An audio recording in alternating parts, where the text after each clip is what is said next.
மனித உரிமை universal declaration of act 1948 UNO வந்து உருவாக்குது. அப்போ இந்த யுஎன்ஓவில் எல்லா நாடும் கையெழுத்திடுது. அதில் வந்து குழந்தைகளுடைய மனித உரிமை வந்து நம்ம அதில் குறிப்பிடப்பட்டிருக்கு. அப்படிப்பட்ட மனித உரிமைகள் கையெழுத்திட்ட நாடுகள் இப்போ என்ன செய்கிறாங்கன்னா குழந்தைகளையும் அப்பாவி மக்களையும் கொன்று குவிச்சுட்டு தான் இருக்காங்க. அப்போ இது வந்து கண்டிக்கத்தக்கது. இதை உடனடியாக உலக நாடுகளும் குறிப்பாக இந்தியா வந்து தலையிட்டு இதை தடுத்து நிறுத்த வேண்டும் என்று கேம்பஸ் ஃப்ரண்ட் ஆஃப் இந்தியா கேட்டுக்கொள்கிறது. அப்துல் ரஹ்மான்.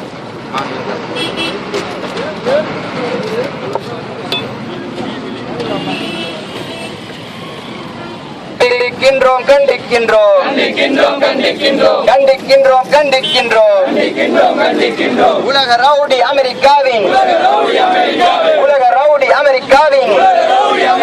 கள்ள குழந்தை இஸ்ரேலை கண்டிக்கின்றோம் கண்டிக்கின்றோம் எங்கே எங்கே எங்கே எங்கே எங்கே எங்கே எங்கே எங்கே மனித உரிமை பேசும் ஐநாவே எங்கே எங்கே எங்கே எங்கே இழுத்து மூடு இழுத்து மூடு இழுத்து மூடு இழுத்து மூடு இஸ்ரேலிய தூதரகத்தை இழுத்து மூடு இழுத்து மூடு. We are with Gaza. We are with Gaza. We are with Gaza. இந்த மாலை பொழுதிலே மத்திய கிழக்கின் கள்ள குழந்தையான இஸ்ரேலுடைய பயங்கரவாதத்தை கண்டித்து அநீதிக்கு எதிராக மனித உரிமை அத்துமீறலுக்கு எதிராக குரல் கொடுக்க வந்திருக்கும் மாணவ போராளிகள் அனைவருக்கும் எழுச்சி மீது வாழ்த்தினை தெரிவித்த வண்ணம் எனது உரையை ஆரம்பம் செய்கின்றேன். போருக்கான காரணம் என்ன? கடந்த ஜூன் 2 பலஸ்தீனத்திலே மக்கள் செல்வாக்கு பெற்ற இயக்கங்களான ஹமாஸ் மற்றும் ஃபதஹ் இரு இயக்கங்களும் ஒன்று சேர்ந்து ஒரு யுனைடெட் கவர்மெண்ட் ஐக்கிய அரசாங்கத்தை உண்டாகுது. அப்போ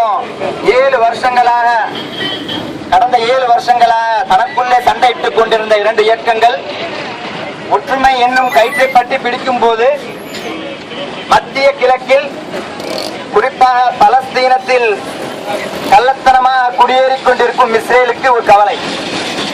நம்மளது இருப்பு அகன்று விடுமோ, இஸ்ரேல் என்ற அகண்ட இஸ்ரேல் கனவு அகன்று விடுமோ என்ற ஒரு பயம். இந்த பயத்தின் வெளிப்பாடால் ஒரு திட்டத்தை தீட்டி அப்பாவி மக்கள் மீது எப்படி கருவறுக்க வேண்டும், குழந்தைகளை எப்படி கொல்ல வேண்டும் என்ற ஒரு திட்டத்தை தீட்டி அதற்குண்டான ஒரு பிளான ஜூன் 12 3 இஸ்ரேலிய யூதர்களை கடத்தி கொண்டு போயிட்டாங்க. அப்போ ஒரு அறிக்கை விடுறாங்க இஸ்ரேல்ல இருந்து. என்னது? இந்த 3 இஸ்ரேலிய யூதர்களை ஹமாஸ் என்ற இயக்கம் கொண்டு விட்டது. அப்போ ஒரு நம்ம தெரியணும், ஒரு பாசிசவாதிகள், ஒரு இனப்படுகொலை செய்யக்கூடியவர்கள், அவருடைய பிளான்லாம் எப்படி இருக்கும்னா தன்னுடைய இனத்தாரை அழிச்சு கூட அடுத்த இனத்தை வந்து என்ன செய்யணும், ஒட்டுமொத்தமா இல்லாமல் ஆக்கணுங்கிற ஒரு பிளான் தான் அவங்களுடைய பிளான். நம்ம இந்தியாலையும் எடுத்துக்கலாம். பாசிச சங்க பரிவார கும்பல்கள் ஒரு இனப்படுகொலை பண்ணும்போது இல்லாத ஒன்றை இருந்ததா பொய்யை விதைத்து பெண்களை மாற்று மதத்தவர்கள் கொன்றுவிட்டார்கள் என்று ஒரு பத்திரிகை மீடியாக்கள் மூலம் விஷம பிரச்சாரங்களை பரப்பி அந்த மாற்று சமுதாயத்திற்கு எதிரான ஒரு பெரிய இனப்படுகொலை நிகழ்த்தியது நம்மளுக்கு அறியும். அதே போல இலங்கையிலும் தமிழர்களுக்கு எதிரான இனப்படுகொலைகள், இலங்கையை கைப்பற்றி விடுவார்களோ என்ற ஒரு பயம், அது சம்பந்தமான விஷம பிரச்சாரங்களை இலங்கையில் பரப்பிவிட்டு கிட்டத்தட்ட 1,00,000 1,50,000 மேலான அப்பாவி தமிழர்களை கொன்று குவித்தது இலங்கை அரசு. அதே போலதான் இது இன்று நேற்று மட்டுமல்ல, கிட்டத்தட்ட பல வருடங்களாக பலஸ்தீனத்திலே நடந்து கொண்டிருக்கின்ற ஒரு இனப்படுகொலை. இந்த படுகொலையை நாம் நோக்கும்போது அவங்க சொல்ற இது என்னன்னா, 3 இஸ்ரேலி அப்பாவி இளைஞர்களை ஹமாஸ் என்ற இயக்கம் கடத்தி கொலை செய்து விட்டது என்று எனக்கு முன்னால் பேசிய மாவட்ட தலைவர் சொன்னாங்க. காலையில கூட ஒரு நியூஸ் வந்துச்சு, என்னன்னா இந்த 3 பேரும் ஆக்சிடென்ட்ல இறந்துட்டாங்க. அந்த ஆக்சிடென்ட் பண்ணது யாருன்னா அவங்களாதான் இருக்கும். இது சம்பந்தமான ஆதாரபூர்வமான அறிக்கையை ஹியூமன் ரைட்ஸ் ஆர்கனைசேஷனும் மற்ற இயக்கங்களும் கசாவில் இருக்கக்கூடிய இயக்கங்களும் அளித்திருக்கின்றன. ஹமாஸ் இந்த அப்பாவி இளைஞர்களை கொன்றது என்று ஆதாரபூர்வம் இல்லாமல் அறிக்கையை இஸ்ரேல் சமர்ப்பிக்கிறது. எந்தவித ஆதாரமும் இல்லை. அப்படி இருக்கையில்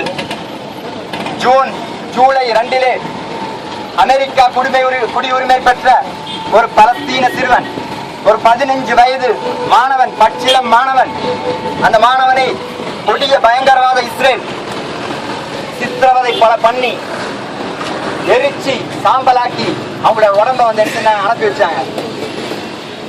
அப்போ இதை தாங்க முடியாம கசால இருக்கிற ஒரு சில இயக்கங்கள் இஸ்ரேலை அச்சுறுத்தும் விதமாக ஒரு சில சிறிய லெவல்ல ஏவுகணைகளை வந்து விடுறாங்க. இந்த ஏவுகணையினால இஸ்ரேலிலோ எந்த ஒரு பாதிப்பும் ஏற்படவில்லை. ஜஸ்ட் ஒரு சின்ன அச்சுறுத்தல் தான். ஆனா இத கையில் எடுத்துட்டு இது சம்பந்தமாக 3 பேரை தேடுறேங்கிற பேர்ல 400 பலஸ்தீனியர்களை கைது செய்து இன்னும் சிறையில் அடைச்சிட்டு இருக்கு. இதுக்கு முன்னாடி பல பேர் சிறையில் இருக்காங்க. அது மட்டும் இல்லாம 5 பலஸ்தீனியர்களை படுகொலை செய்து இந்த இஸ்ரேல் போரை தொடக்கி இருக்கின்றது. ஒரு போர் நடக்கணும்னா அதுக்கு ஒரு சில நிபந்தனைகள் இருக்கின்றது. சரிக்கு சமமான ஆட்கள் என்ன செய்யணும்? அவங்களோட போராடணும். மக்கள் இருக்காங்க, மக்கள்கிட்ட போயிட்டு பலஸ்தீன் ஒரு நாடு, அந்த நாட்டுக்கு நேவி கிடையாது, தரைப்படை கிடையாது, கப்பல் விமானப்படை எதுவுமே இல்லை. அப்படி இருக்கிற ஒரு நாட்டுல கல்லை கொண்டு தங்கள் உயிரை காப்பாற்றிக் கொள்ளக்கூடிய சிறுவர்கள் இருக்கின்றார்கள். அந்த சிறுவர்களை கொல்ல ரசாயன ஆயுதங்களையும் விமானத்திலிருந்து கொத்து கொட்டுகளையும் போட்டு அந்த இனத்தை, அந்த பலஸ்தீன அரபிய இனத்தை கொண்டு குவித்துக் கொண்டிருக்கின்றது. இதுல நம்ம பார்க்கக்கூடிய விஷயம்,